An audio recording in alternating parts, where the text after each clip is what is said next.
नमस्कार, बहुत स्वागत है आप सभी का। आप देख रहे हैं कहानी कुर्सी की और मैं हूं सौरभ शर्मा आपके साथ। जो राम को लाए हैं वो आज अयोध्या धाम आए हैं। नरेंद्र मोदी इस वक्त अयोध्या में हैं और 23 दिन के बाद प्रधानमंत्री राम मंदिर में रामलला की प्राण प्रतिष्ठा के कार्यक्रम में भी मौजूद रहेंगे। तो वो 2 दिन एक अलग ही होगा, लेकिन प्राण प्रतिष्ठा से पहले प्रधानमंत्री मोदी आज अयोध्या में विकास के एक नए युग का शुभारंभ कर रहे हैं और ये बात कहना बिल्कुल वाजिब है। नरेंद्र मोदी आज अयोध्या समेत पूरे उत्तर प्रदेश को 15,000 करोड़ से ज्यादा की सौगातें देने जा रहे हैं, जिसमें अयोध्या में बना पहला इंटरनेशनल एयरपोर्ट, जिसमें बोइंग विमान भी उतरेगा 737, और अयोध्या धाम रेलवे स्टेशन शामिल है। रेलवे स्टेशन का उद्घाटन वो कर चुके हैं। यहां पर वंदे भारत ट्रेन, वंदे अमृत ट्रेन जो है, अमृत भारत ट्रेन, उनको उन्होंने हरी झंडी दिखा दी है।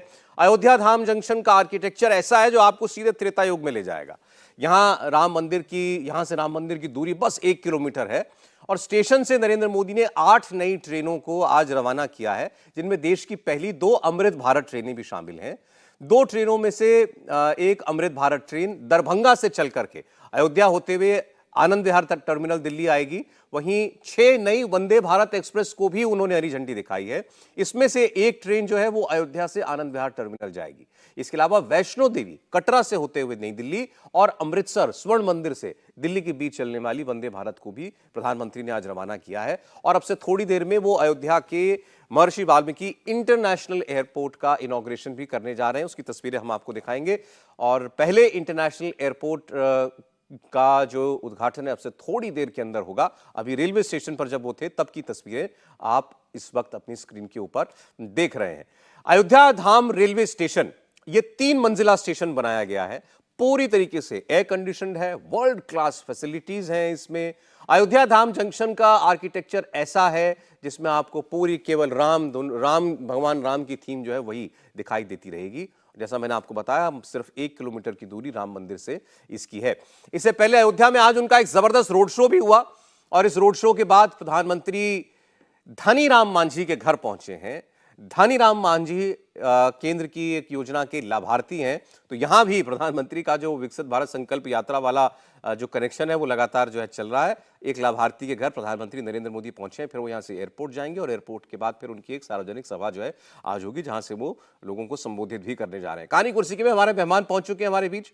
हर्षवर्धन त्रिपाठी जी हमारे साथ है। स्वागत है हर्षवर्धन जी आपका। हमारे साथ समीर चौगानकर साहब हैं। समीर जी स्वागत है आपका भी। राहुल महाजन जी हमारे बीच में। राहुल जी बहुत स्वागत आपका भी। तो देखिए, अयोध्या तो आज पूरी राममय है, लेकिन भाई आप लोगों से तो चुनाव की बात तो करनी है, हमको राजनीति की बात कहानी कुर्सी की में तो होगी, क्योंकि मोदी जी भी हैं वहां पर। तो आज का ये जो कार्यक्रम है, एक तो हम ये कह रहे हैं कि ये 22 तारीख की एक झलक है। ये सुबह से जिसने भी टीवी खोल करके देखा होगा उसको पता लग गया होगा। अब सवाल ये कि आप से लेकर के 22 तारीख तक जो है अयोध्या यूं ही आपको सजी धजी दिखाई देती रहेगी। मुख्यमंत्री योगी आदित्यनाथ के दौरे जो है वहां पर लगातार चलते रहेंगे। आज रेलवे स्टेशन और एयरपोर्ट, 22 तारीख को भगवान राम की प्राण प्रतिष्ठा। कैसी अद्भुत लग रही है अयोध्या नगरी। देखिए सौरभ जी, मैं बहुत ईमानदारी से कहूं तो हमारे लिए तो ये कुछ ज़्यादा ही प्रसन्नता का विषय हो जाता है, क्योंकि बार बार मैं कहता हूं कि हम लोग तो अवध के लोग हैं, राजा राम की प्रजा हैं हम लोग। प्रतापगढ़ हमारा मूल जिला है और जिस दुर्दशा में, जिस हृदय विदारक स्थिति में इस देश की घटिया फ्रॉड सेकुलर राजनीति ने राम के उस घर को रखा, वो पीड़ा देता था। और मैं घटिया फ्रॉड कह रहा हूं तो मुझे उसमें स्पष्ट करना जरूरी है कि सेकुलर जो जिसको कहते हैं ना कि अगर आप दूसरे धर्म का सम्मान करें तो इसमें जरा सा भी ऐतराज ही नहीं। ये तो भारत का मूल है। आप किसी भी दूसरे की उपासना, किसी की आस्था का सम्मान नहीं कर सकते तो आप हिंदू नहीं हो सकते। लेकिन अगर आप इसके नाते से रामलला विराजमान की जन्म भूमि पर, जन्म स्थान पर प्रश्न चिन्ह खड़ा करें तो गड़बड़ है। साल के 12 महीने पीएसी के बूट के तले अगर उस अयोध्या को आप दबा कर रखें, वहां कोई चाय की दुकान, नाश्ते की दुकान, ढंग का होटल, ढंग का व्यावसायिक प्रतिष्ठान न चल सके, तो यह इस देश की राजनीति पर बहुत शर्मनाक तरीके से प्रश्न चिन्ह खड़ा करता है।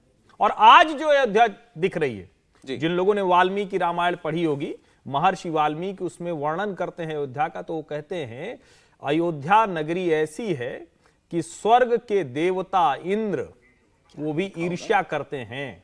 उनको लगता है कि जिस तरह की वहां के नगर के जो रास्ते हैं, जिस तरह के उस नगर की साज सज्जा है, जिस तरह से वहां पूरे माहौल में जिस तरह से इत्र का छिड़काव होता रहता है, जिस तरह से सुंदरियां वहां दिखती हैं, जिस तरह का रूपवान नगर और रूपवान लोग वहां के कुओं में ऐसा जल होता है कि गन्ने के रस जैसा मीठा जल होता है, और हमने उस अयोध्या को क्या बना दिया था। आज वो साकार होती हुई दिख रही है। आप इसको कुछ भी कह लें, आप इसको राजनीति कह लें, आप इसको कहें कि भारतीय जनता पार्टी, राष्ट्रीय स्वयंसेवक संघ इसको 2024 के लिहाज से कर रहे हैं।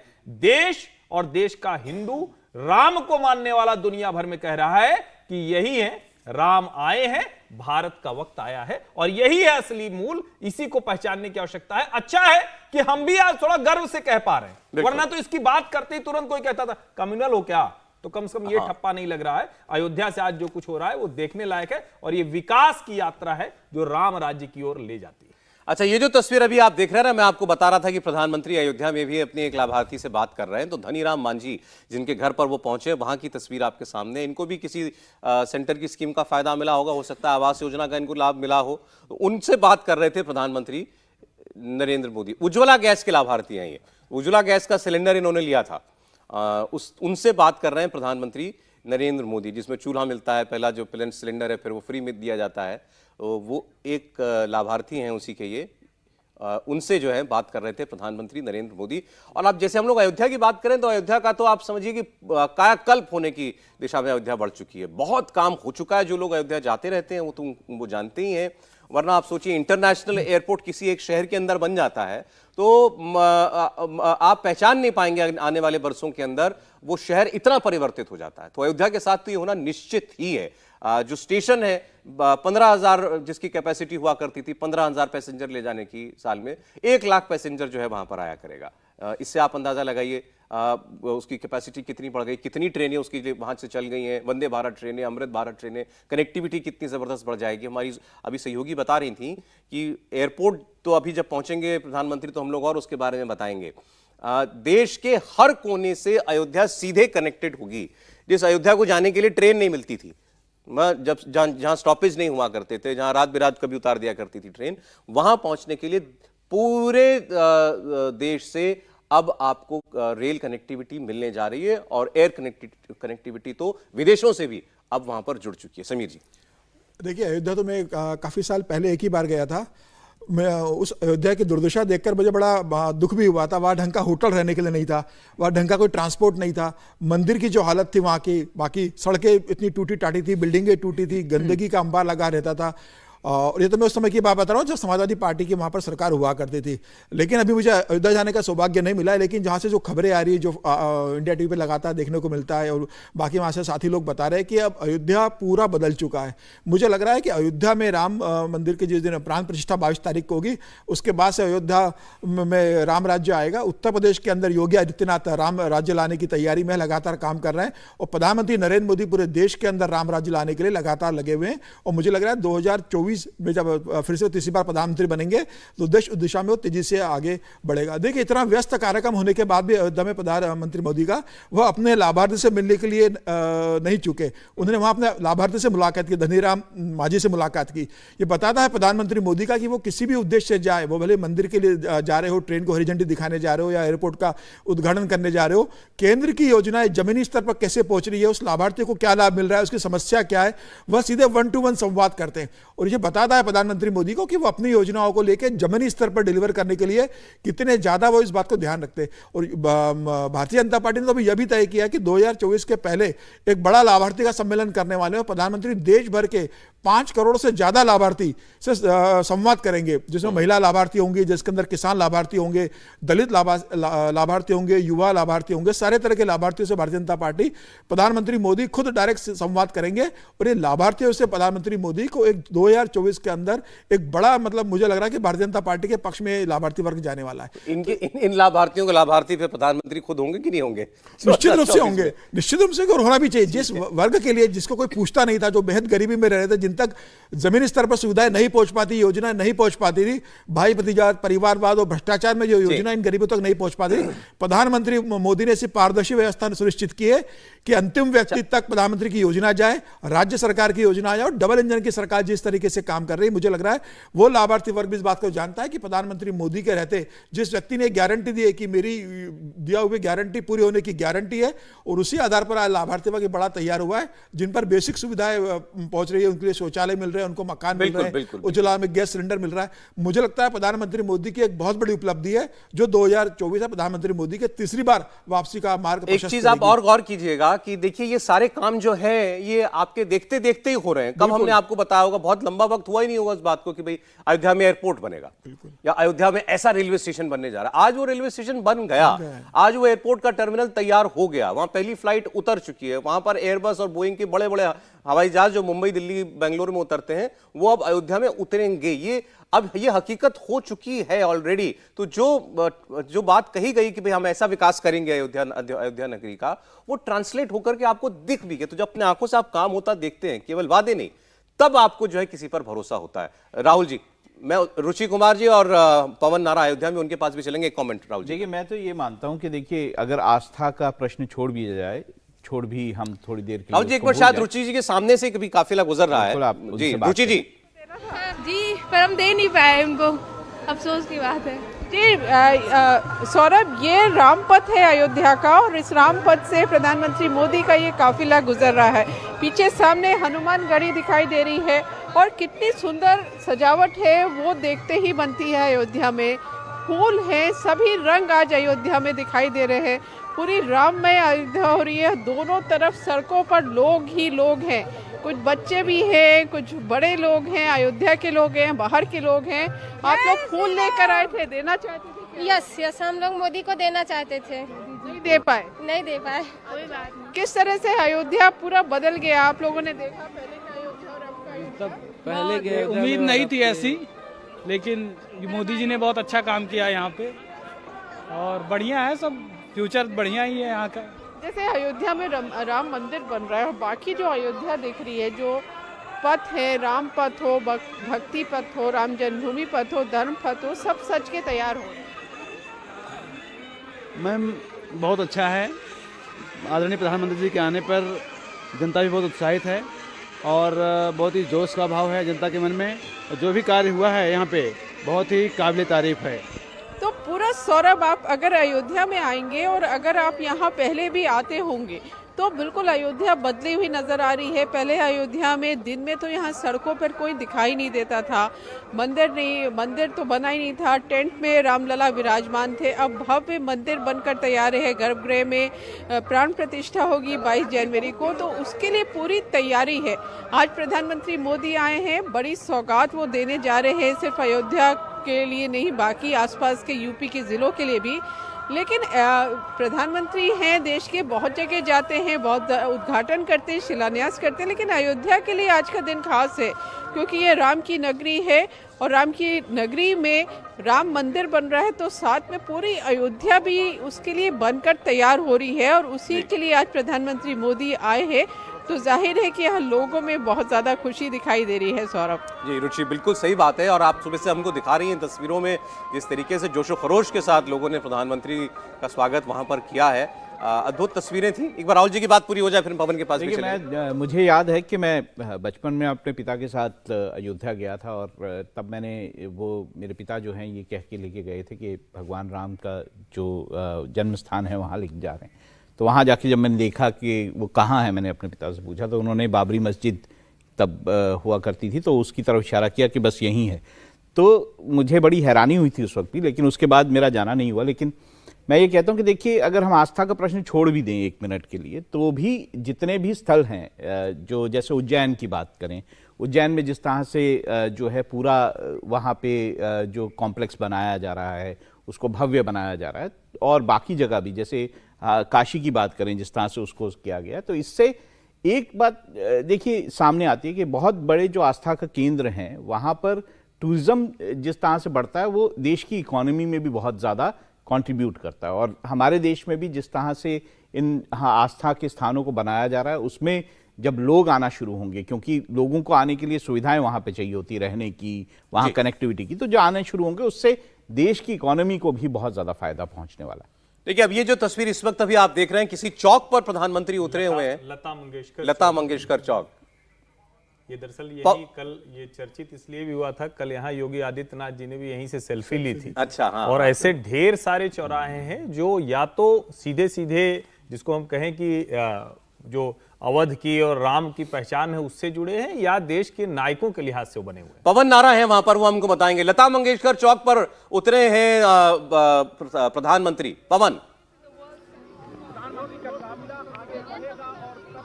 बिल्कुल सौरभ जी, आपको बता दें अभी लता मंगेशकर चौक पर प्रधानमंत्री नरेंद्र मोदी मौजूद हैं। यहां पर पहुंचे हैं तो चारों तरफ लोग खड़े हैं, उनका अभिवादन स्वीकार किया है और जो विकास परियोजनाएं हैं उनको बाकायदा नीचे खड़े होकर उतरकर घूमकर देख रहे हैं नजदीक से। तो वो फाइनल डिटेल्स में जाते हैं प्रधानमंत्री नरेंद्र मोदी और वो यहीं दिखाई दे रहा है। उन्हें पता है कि वीणा चौक के आसपास चारों तरफ लोग खड़े हैं तो कम से कम उनको अभिवादन का मौका मिल रहा है। तो उस अवसर को भी आम लोगों के लिए प्रधानमंत्री को से सीधे रूबरू होने का अवसर है, तो प्रधानमंत्री उस बात से भी निराश नहीं कर रहे हैं और यहां पूरा 360 डिग्री घूमकर अब प्रधानमंत्री जी यहां से आगे निकल गए हैं और उनकी नेक्स्ट डेस्टिनेशन अब अयोध्या एयरपोर्ट है। तो प्रधानमंत्री नरेंद्र मोदी यहां सड़क पर आए हैं, जो लोग थे उनसे संवाद किया है और अब अधिकारियों से भी कोई जानकारी लेते हुए हमें यहां वो स्पष्ट दिखाई दे रहे हैं। और अब प्रधानमंत्री जी गाड़ी में बैठने की बजाय एक कदम आगे बढ़ते हुए दिखाई दे रहे हैं। ये अभी शायद गाड़ी के पीछे है, हमें दिखना बंद हो गया सौरभ जी, लेकिन हाँ वो वहां कुछ लोगों से बात कर रहे हैं और प्रधानमंत्री अब जो है पैदल चलेंगे, क्योंकि हमने कुछ लोगों को यहां देखा है, गाड़ी उनकी आगे खड़ी है और वो प्रधानमंत्री पीछे चौक पर खड़े होकर संवाद कर रहे हैं, कुछ अधिकारियों से यहां बात कर रहे हैं। नहीं, पूरा समय प्रधानमंत्री दे रहे हैं आज अयोध्या को। जैसे एक लाभार्थी के घर चले गए, वो मैं बता देता हूँ, वो इंटरेस्टिंग डिटेल है। वो जिस घर में गए थे वो निषाद समाज के एक व्यक्ति का घर है, जो महिला है उस घर की, वो लाभार्थी है उज्ज्वला स्कीम की, 10 करोड़वीं लाभार्थी। सोचिए 10 करोड़वीं उज्ज्वला गैस लाभार्थी वो बनी है। 10 करोड़ सिलेंडर जो है सरकार बढ़ चुकी है, तो उनके घर जो है प्रधानमंत्री वहां पर पहुंच गए। तब जैसा पवन बता रहे हैं, ये वीणा चौक, लता मंगेशकर चौक भी जिसको कहते हैं, वहां पर उतरे हैं वो, और वहां अभी लोग बाग हैं, अफसर लोग वहां पर हैं, तो उनसे वो बात कर रहे हैं कि पूरे शहर के अंदर देखिए क्या क्या काम हुए हैं, क्या क्या तब्दीलियां की गई हैं। और अपने बनारस के अनुभव से प्रधानमंत्री भी वहां बहुत कुछ जो है पूछने के लोगों के पास बहुत कुछ है, बताने के लिए बहुत कुछ है। योगी आदित्यनाथ से देखिए इस वक्त उनकी चर्चा चल रही है। वीणा चौक के ठीक सामने आप प्रधानमंत्री नरेंद्र मोदी और योगी आदित्यनाथ को बातचीत करते हुए देख रहे हैं। यहीं से कल आपको सेल्फी लेते हुए दिखाई दिए थे, अपने हाथ में एक सेल्फी स्टिक ली हुई थी योगी आदित्यनाथ ने, सेल्फी वो खींच रहे थे। अब गाड़ी में बैठकर फिर अब प्रधानमंत्री आगे की ओर बढ़ रहे हैं, अब वो जाएंगे एयरपोर्ट की ओर। अब जो इस पर जो पॉलिटिक्स, राजनीति वगैरह सब होती है, अब सोचिए किस स्तर पर बातें होती है। मुझे भी हर्षवर्धन जी ने एक बात बताई, कोई सज्जन इनसे कहने लगे, भाई अयोध्या में आपने 30,000 करोड़ रुपए क्यों खर्च दिए अयोध्या नगरी के अंदर, कहां खर्चेंगे? और सचमुच बड़ा विचित्र है और कई लोग ये कहते हैं कि यहाँ पर क्यों आप पैसे लगा रहे हैं। तो एक तो पहले देश के लोगों को बहुत अच्छे से ध्यान में होना चाहिए कि सरकार पैसे सिर्फ उस पर लगा रही है जो वहां आने वाले लोग हैं उनके लिए जो सुविधा ठीक करना है, और वो तो कहीं भी किसी भी जगह पर अगर कोई लोग आएंगे तो उनके लिए आप व्यवस्था करते ही हैं, सड़क की व्यवस्था करते हैं, मेले की व्यवस्था करते हैं वहां से जो, लेकिन यहां जो कुछ हो रहा है जरा उसकी आप कल्पना कीजिए। मैं अभी बैठा हुआ था तो मुझको और चीजें ध्यान में थी, एक छोटा सा मैंने पूछा और अभी वो मेरे पास जानकारी आई। आप सोचिए कि वहां से जो अयोध्या स्टेशन है, अब जो हो गया, पहले तो फैजाबाद और अयोध्या हुआ करता था, तो ट्रेनें गुजरती थी, लेकिन वो 2020 के पहले तक सिंगल लाइन थी और उसका इलेक्ट्रिफिकेशन तक पूरी तरह से नहीं हुआ था, नंबर 1। नंबर 2 ये, चूंकि वहां रुकने वाले लोग ही कम थे तो 1-2 ट्रेनों के ड्राइवर रुकेंगे, नहीं तो लखनऊ जाकर रुकेंगे। अब वहां जो अयोध्या कैंट बन गया है, जो पहले फैजाबाद था, उस स्टेशन पर 60 लोगों के लिए, यानी रेलवे के पायलट, गार्ड, ऐसे 60 लोगों के लिए शानदार रिटायरिंग रूम बना है, क्योंकि जाहिर है ट्रेनें बढ़ेंगी तो उनको लाने ले जाने वाले लोग, उनकी जो सुविधा है वो इस तरह से बढ़ेगी। और मैं तो चूंकि जब रुचि बता रही थी कि हनुमानगढ़ी पीछे दिख रहा है, पहले तो आप देख ही नहीं सकते थे, और अगर आप इस तरह से ये सड़कें जिस तरह से बदली हैं, पहले आप अयोध्या फैजाबाद कब पार कर जाते थे आपको अंदाजा नहीं लगता था। और यहां जो रेलवे स्टेशन बन रहा है, उस रेलवे स्टेशन की भव्यता के अनुसार सिर्फ मत जाइए, आने वाले समय में देश के सबसे बिजिएस्ट रेलवे स्टेशन में से होने जा रहा है। नंबर 1, इसकी प्लानिंग की गई है। दूसरा, इस स्टेशन से देश का हर धार्मिक स्थल जुड़ने वाला है। जैसे जो शुरुआती जो अभी आपने बताया कि स्वर्ण मंदिर से चलेगी, दरभंगा से चलेगी, तो अवध और मिथिला तो जुड़ेंगे ही जुड़ेंगे। देश का हर धार्मिक स्थल, और हर धार्मिक स्थल कहते हैं तो हिंदू परंपरा से जुड़ा हुआ कोई भी धार्मिक स्थान वो अयोध्या से सीधे नहीं जुड़ेगा, ऐसा नहीं होगा। यह सिर्फ रेलवे स्टेशन के जरिए होगा। इसके अलावा जो ये सड़कें हैं, जहां सिर्फ और सिर्फ 2 लेन की सड़क हुआ करती थी अधिकतम, अब वहां 4 लेन की सड़क से 3 तरफ से अयोध्या जुड़ चुकी है। और उनको आप जाकर देखेंगे तो आपको कल्पना नहीं होगी कि एक छोटा सा, आप कहें कि जो पहले, इसको आप ऐसे समझिए कि कहने को भले अयोध्या था, जिला फैजाबाद था, बाद में जिस तरह की स्थिति बनी फिर नामकरण बदला और वहां पूरा आंदोलन हुआ तो उसको और किनारे कर दिया गया। अयोध्या छोटी जगह कभी नहीं रही, लेकिन उसको लगातार राजनीति ने छोटा किया। आज राजनीति ने ही, भारत की जनता का दबाव है कि इतना बड़ा कर दिया है कि पूरी दुनिया अयोध्या से राममय हो रही है और राम को देख रही है कि राम का विराट स्वरूप कैसे भारत की विकास की गाथा लिखेगा। फिर से मैं कह रहा हूं, विकसित भारत की गाथा इसी अयोध्या से तय होनी है, यहीं से दुनिया को दिखनी है। बिल्कुल ठीक। जैसे मैंने पहले उदाहरण दिया था, आप बनारस को याद रखिएगा। बनारस जैसे बदला है, बनारस का कायाकल्प जैसे हुआ है, उससे भी बड़े पैमाने पर ऐसा लग रहा है कि अयोध्या के अंदर होने जा रहा है और होना ही चाहिए। पहले हम लोग जाते रहते थे, हम लोग तो कामकाज के सिलसिले में अक्सर जाना पड़ता है, तो एक होटल हुआ करता था ले दे करके, शान अवध, जहां आप जाकर के रुक जाते थे। वहां कमरा नहीं मिलता था क्योंकि सभी लोग एक ही उसी होटल में रुकना चाह रहे होते थे। वरना जो वहां श्रद्धालु जाते थे उनके लिए क्या व्यवस्था होती थी? धर्मशालाएं, छोटी छोटी धर्मशालाएं बनी हुई हैं, उन्हीं में जाकर के देश भर के श्रद्धालु जो भी वहां जाते थे वो वहां पर रुकते थे। एक तस्वीर मैं कभी नहीं भूलता हूं अयोध्या जाने की, वही आप जी आपने जो कहा ना, वहां पर कितने लोग पहुंचेंगे। तमिलनाडु से पूरा का पूरा परिवार, 20-25 लोग सर पे गठरी लिए चलते हुए हमको दिखाई दिए वहां पर। तो मुझे लगा कि कौन कहता है कि यार अयोध्या में जो है बस राम की नगरी में कौन आएगा या कितनी दूर से लोग आएंगे। आते थे, पहले भी आते थे, लेकिन कोई व्यवस्था नहीं होती थी, ना ठहरने की व्यवस्था, ना ठीक से वहां पर पहुंचने की व्यवस्था। लेकिन श्रद्धालु हैं वो तो आस्था की वजह से वहां पर पहुंचा ही करते थे। अब उन सब के लिए अब जो इंतजाम वहां पर हो रहे हैं, एक नया शहर बसाने के बराबर काम वहां पर होगा।